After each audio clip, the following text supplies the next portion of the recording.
వచ్చింది. అంతర్జాతీయమైన పోరాటం ఎట్లా ఉద్భవించింది అంటే ఆ రోజు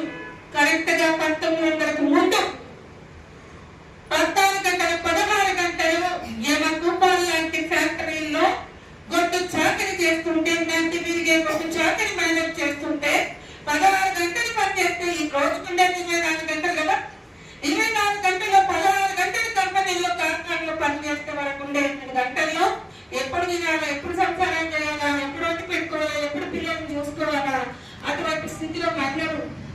10 గంటలు తగ్గించి మీరు ఒక పోరాటం మొదలెట్టారు. దుస్తుల కంపెనీల్లో, రకరకాల ఫ్యాక్టరీలలో మహిళా కార్మికులుగా ఉన్న వాళ్ళు మాకు బాత్రూములు ఉండాలా, మాకు కనీస సౌకర్యాలు కల్పించాలా, సమాన వేతనం చెల్లించాలా, మాకు మహిళలుగా మమ్మల్ని గుర్తించాలా, మాకు వాళ్ళకు నినాదం ఇచ్చారు అంటే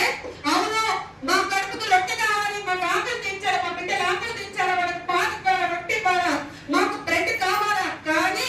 రోజా పూలు కూడా కావాలి, బ్రెడ్ నివేదించారు. దాని అర్థం ఏంటంటే మమ్మల్ని మహిళలుగా చూడండి,